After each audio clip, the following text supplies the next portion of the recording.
හරි ළමයි ඔයාලට සයිට් එක මේ විදිහට තමයි පෙන්වන්නේ. එතකොට ඔයාලා මුලින්ම කරන්න ඕන මෙන්න මේ කොනේ තියෙන රෙජිස්ටර් කියන බටන් එක ක්ලික් කරලා මෙතන තියෙන සරල ෆෝම් එක ෆිල් කරන්න. මේ ෆෝම් එක ෆිල් කරලා ඊළඟට නෙක්ස්ට් ස්ටෙප් ගිහිල්ලා මෙතන ඔයාලගේ යූසර් නේම් එකක් සහ පාස්වර්ඩ් එක ඩුප්ලිකේට් කරලා මේ ටික් එක ඕන් කරලා රෙජිස්ටර් වීමට හැකියාවක් තියෙනවා. රෙජිස්ටර් වෙන්න පුළුවන්. රයිට් එහෙම රෙජිස්ටර් වුණාට පස්සේ ඔයාලට ලොගින් ෆෝම් එකට තමයි එන්නේ. ඔයාලා දීපු යූසර් නේම් එක සහ පාස්වර්ඩ් එක යූස් කරලා ඔයාලගේ account එකට මෙතනින් ලොගින් වෙන්න පුළුවන්. එතකොට ඔයාලා එකපාරක් account එකක් ඇතුළට ලොගින් වෙලා කියන්නේ මේ විදිහට ලොගින් වෙලා මෙන්න මෙහෙම එකක් ඔයාලට එන එකක් නැහැ. මොකද මුලින්ම අවසරනේ. ඒතර ඔයාලගේ මේක සම්පූර්ණයෙන්ම හිස් තමයි පෙන්වන්නේ. no active classes කියලා තමයි මෙතන පෙන්වන්නේ. රයිට්. එතකොට ඔයාලට මුලින්ම කරන්න තියෙන්නේ දැන් මෙහෙම account එකට login වුණාම back වෙන්න. රයිට්. back වෙන්න කියන්නේ මෙන්න මෙතෙන්ටම එන්න. එකපාරක් login වෙලා ඉන්න. එතකොට මෙතෙන්දී ඔයාලා site එක අඳුරගෙන තියෙනවා. ඔයා මොන සර්ගේ ළමයෙක්ද කියලා. රයිට්. එතකොට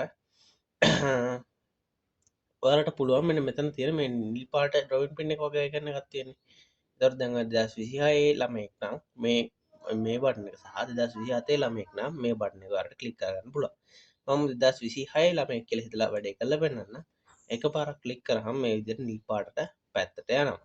රයිට්. එතකොට ඔයාලට මෙතන මේ ලොගින් බටන් එක ආපහු ක්ලික් කරලා ලොගින් වෙලා බැලුවොත් මේ ක්ලාස් එක එනවා. මේ මම කලින් කරගන්නු ක්ලාස් එකක්. කලින් වීඩියෝ එකකට. රයිට්. එතකොට මේ වගේ ක්ලාස් එකක් එනවා ඔයාලගේ ඩෑෂ්බෝඩ් එක ඇතුළට. රයිට්. එතකොට ඔයාලා පින් කරගෙන ඉවරයි. ඊළඟට ඔයාලට තියෙන පේමන්ට් එක සබ්මිට් කිරීම ප්‍රොසෙස් එක. එතකොට ඔයාලට කරන්න තියෙන මෙන්න මේ නිල් පාට සෙටල් පේමන්ට් කියන බටන් එක ක්ලික් කරලා පහළට ඇවිල්ලා මෙතනින් ක්ලාස් එක තෝරන්න. රයිට්. එතකොට ක්ලාස් එක කියන ඔයාලට මෙන්න මේක තමයි සිලෙක්ට් කරන්න තියෙන්නේ. මොකද ඔයාලගේ එක ක්ලාස් එක ගැන තියෙන්නේ. එතකොට මේ ක්ලාස් එක තමයි තියෙන්නේ. එතකොට මම යාර කලින් ක්ලාස් එක මෙතන පෙන්නන්නේ නැහැ. රයිට්. එතකොට මෙතනින් ගිහිල්ලා ඔයාලගේ ස්ලිප් එක මෙතෙන්දී අප්ලෝඩ් කිරීමක් සිද්ධ කරන්න ඕන. රයිට්. නිකන් මම මෙතන තියෙන ඉමේජ් එකක් නිකන් දැම්මා. නෑ ඔයාලා මෙතෙන්ට දෙන්න ඕන ඔයාලගේ ස්ලිප් එක. දීලා මේ සබ්මිට් පේමන්ට් කියන බටන් එක ක්ලික් කරාම මෙහෙම පේමන්ට් එක ප්‍රොසෙස් වෙනවා. මුකුත් කරන්න එපා. මේ ප්‍රොසෙස් එක ඉවර වෙලා ඔටෝම ඩෑෂ්බෝඩ් එකට යයි.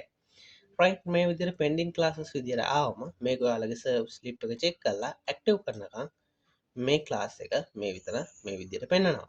රයිට්. එතකොට මේක ඇක්ටිව් කරාම ඔයාලගේ ඇක්ටිව් ක්ලාස් එකක් විදිහට යටට පෙන්නනවා. ක්ලාස් එකක් ඇක්ටිව් වුණාම මෙන්න මේ විදිහට තමයි පෙන්වන්නේ. දැන් අර අපි චෙක් කරලා පේමන්ට් එක චෙක් කරලා ඒක අප්‍රූව් කරාම තමයි මේ විදිහට පෙන්වන්නේ. රයිට්. එතකොට ඔයාලට ක්ලාස් එකට ජොයින් වෙන්න පුළුවන් මෙතනින් මේ බටන් එක ක්ලික් කරලා ඊට පස්සේ ඔයාලගේ රෙකෝඩින් බලන්න පුළුවන් මෙතනින් ගිහිල්ලා මෙතන දැන් රෙකෝඩින්ග්ස් මුකුත් නැති නිසා රෙකෝඩින්ග්ස් පෙන්වන්නේ නැහැ. රෙකෝඩින් දැම්මම මෙතන පල්ලෙහාට බලා ගන්න පුළුවන් ඔයාලට. රයිට්. ඊට අමතරව ඩොකියුමන්ට් වගේ දේවල් තියෙනවා නම් මෙතන පෙන්නනවා. ඩොකියුමන්ට් එක නැහැ. එච්චරයි ඉතින් කරන්න තියෙන්නේ. ඔයාලගේ ක්ලාස් එක හරියටම බලලා පින් කරගන්න. මොකක් හරි ගැටලුවක් ආවොත් සර් මේ වීඩියෝ එකත් එක්ක ඔයාලට නම්බරයක් දීලා තියෙනවා. ඒ නම්බර එකට කතා කරන්න. රයිට්. ඕකේ.